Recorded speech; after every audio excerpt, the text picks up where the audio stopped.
Adik-adik, apa kabar? Tetap sehat semua ya. Kakak di sini juga sehat. Kakak-kakak merindukan kalian. Oke, adik-adik, mari kita mempersiapkan hati dan pikiran kita. Kita akan beribadah kepada Tuhan. Mari kita bersatu di dalam doa. Tuhan Yesus, terima kasih saat ini kami anak-anak Abah datang kepadamu, bersyukur untuk kasih setiamu, dan saat ini kami akan memulai ibadah kami. Kami serahkan ibadah kami ke dalam tangan kasih Tuhan, dalam nama Tuhan Yesus, amin.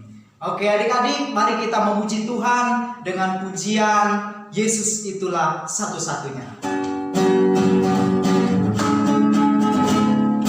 Yesus itulah satu-satunya penolongku yang sungguh. Dia berjanji akan kembali angkat kita semua. Oh, haleluya, puji Tuhan, Tuhanmu besar di surga. Oh, haleluya, puji Tuhan, Tuhanmu besar di surga. Sekali lagi adik-adik. Yesus itulah satu-satunya penolongku yang sungguh. Dia berjanji akan kembali angkat kita semula. Oh, haleluya, puji Tuhan, Tuhanmu besar di surga. Oh, haleluya, puji Tuhan, Tuhanmu besar di surga. Oke adik-adik, sekarang kita akan mendengarkan firman Tuhan. Mari siapkan hati dan pikirannya, serius dan fokus. Firman Tuhan akan dibawakan oleh Bang Christian. Dan sebelum itu, mari kita sama-sama nyanyikan pujian firman Tuhan ku dengar. Adik-adik dengan sikap berdoa kita nyanyikan pujiannya.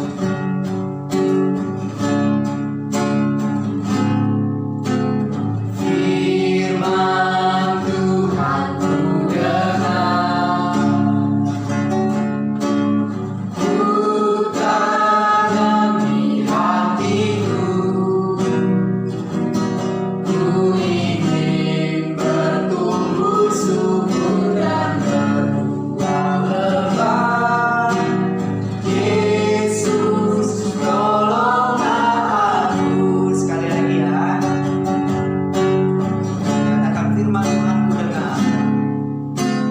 Firman Tuhan ku dengar, tanam di hatiku.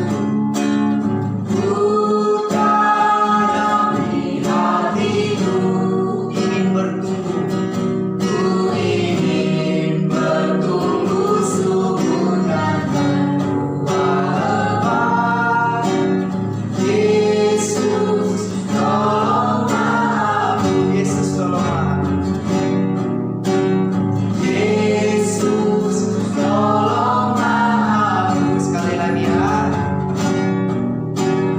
Yesus tolonglah aku. Oke, sekarang kita mendengarkan firman Tuhan. Silakan Kak Christian. Shalom adik-adik, apa kabar? Pasti puji Tuhan, semuanya sehat. Hari ini kita mau mendengarkan firman Tuhan. Kita sudah memuji Tuhan, sebelumnya kita berdoa. Mari kita berdoa. Tuhan, kami bersyukur buat hari ini. Kami sudah memuji, memuliakan nama Tuhan. Dan sebentar lagi kami mau mendengarkan cerita firman Tuhan. Kiranya Kau berkati anak-anak sekolah minggu dan yang mendengarkan, dan juga guru-guru sekolah minggu yang meluangkan waktu, memberi waktu untuk mengajar anak-anak Tuhan. Kami serahkan ke dalam tangan pengasihan. Di dalam nama Tuhan Yesus Kristus kami berdoa mengucap syukur. Amin. Oke adik-adik, hari ini kakak mau cerita tentang seorang Samaria yang murah hati. Ini sudah sering didengarkan. Apakah ini masih ingat? Ada seorang laki-laki sedang berjalan dari Yerusalem ke Yeriko. Dia ingin ke Yeriko. Dia menaiki keledai dan dia memiliki uang yang banyak di dalam kantong. Dia sedang berjalan menaiki keledainya.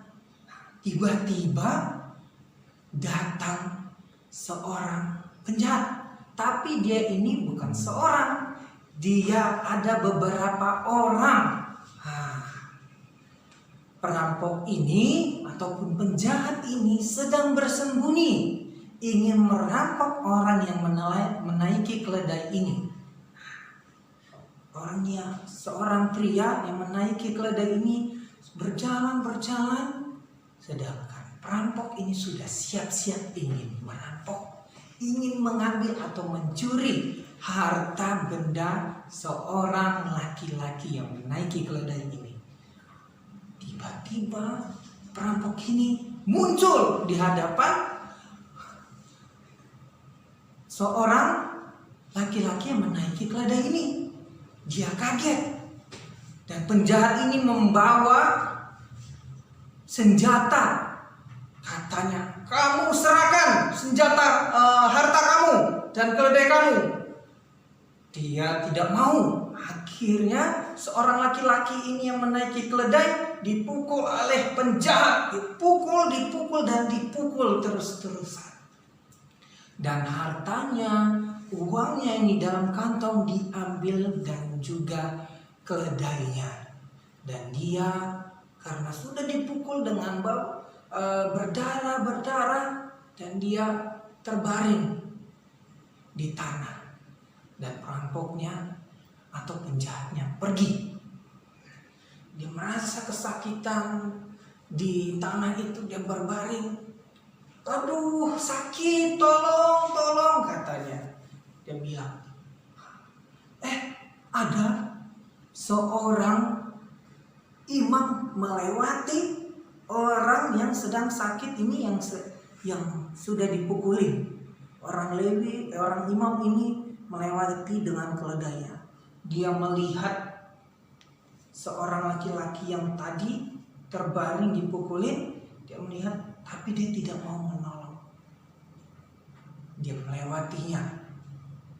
Dia tidak mau menolongnya. Tiba-tiba kemudian ada seorang Lewi menaiki keledai juga. Dia menaiki keledai juga, melihat orang yang dipukulin itu. Dia melihat terluka parah, dia minta tolong. Tapi dia juga tidak ingin menolongnya.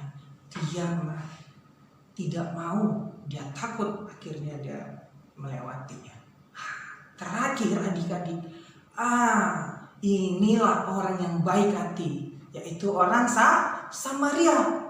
Dia menaiki keledai dan dia melihat, karena ada orang yang meminta tolong, dia langsung turun dari keledainya. Karena orang yang meminta tolong ini sudah merasakan kesakitan yang sangat parah. Apalagi diterik matahari, semakin sakit dia rasakan.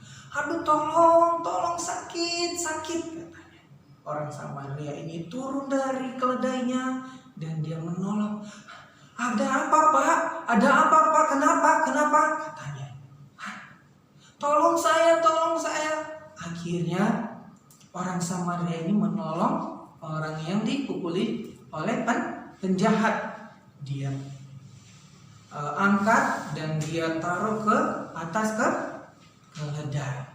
Dan orang Samaria ini menuntun keledainya bersama orang yang dipukuli orang penjahat, menuntun mencari penginapan. Dan mereka melihat ada penginapan, mereka datang dan masuk. Dan seorang Samaria ini menolong orang yang terluka parah. Dia menolong, dia kasih obat, dan dia sampai supaya sembuh, dia makin lama dan agak mendingan, dan mulai sembuh, dia tinggalkan katanya kepada yang punya penginapan, saya akan kembali lagi ke tempat ini, tapi kamu harus menjaga orang yang terluka parah ini, nanti saya beri 2 kali lipat. Akhirnya orang Samaria ini sudah pergi, dan kemudian hari dia kembali lagi ke penginapan itu untuk mengambil atau membawa pulang orang yang terluka parah tadi, karena dia sudah sembuh. Nah, adik-adik, apa yang kita pelajari dari cerita ini? Kita mempelajari dari cerita ini yaitu tentang kasih. Orang Samaria ini tidak memandang, dia tidak melihat kamu siapa gitu. Sedangkan orang Samaria ini dengan orang terluka ini, dengan sukunya, mereka itu berperang dulunya. Tapi dia tidak memandang itu musuh atau tidak, karena dia orang yang murah hati atau baik hati, karena dia memiliki kasih. Adik-adik, demikian juga kepada kita. Kalau kakak percaya adik-adik memiliki kasih. Kenapa? Karena adik-adik mau menolong orang tua yang di rumah, mau tetap belajar. Itulah kakak percaya adik-adik mempunyai kasih. Kasih tidak, walaupun kita sudah mengalami suatu masalah, mungkin tantangan, yaitu corona, tapi tidak mengurangi rasa kasih kita untuk mengasihi Tuhan, untuk mengasihi orang tua dan orang lain. Apa bukti kasih kita? Contoh, tapi itu juga contoh bukti kasih kita yaitu berdoa kepada Tuhan. Di situ Tuhan melihat, iya, anak aku, dia sedang berdoa, dia mengasihi aku, dia memanggil namaku di dalam doanya, dia memuji namaku, kata Tuhan. Karena Tuhan melihat adik-adik tetap mengasihi Tuhan, dan juga adik-adik juga Tuhan melihat mengasihi orang tua, demikian orang lain beserta juga guru-guru sekolah minggu. Oke adik-adik, cerita kita sudah selesai. Biarlah kita tetap mengasihi dan tetap mengandalkan Tuhan. Mari kita berdoa. Adik-adik, lipat tangan, tutup mata, kita berdoa. Tuhan Yesus, terima kasih hari ini kami sudah mendengarkan cerita firman Tuhan. Kiranya dapat menjadi kekuatan bagi kami Tuhan, dan kami dapat melakukan kebenaran firman Tuhan. Berkati anak-anak sekolah minggu, kedua orang tuanya, dan sanak saudaranya, beserta juga guru-guru sekolah minggu. Hanya di dalam nama Tuhan Yesus kami berdoa dan mengucap syukur. Amin. Oke, adik-adik, kita mau dengarkan pengumuman dari Kak C. Kak C, persilakan. Nah adik-adik, kita sudah mendengarkan cerita dari firman Tuhan yang dibawakan oleh Kak Kris, yang mengajarkan bahwa kita sebagai anak-anak Tuhan harus murah hati, harus mau menolong sesama, dan harus memiliki kasih dalam kehidupan kita. Nah, kita harus memiliki kasih.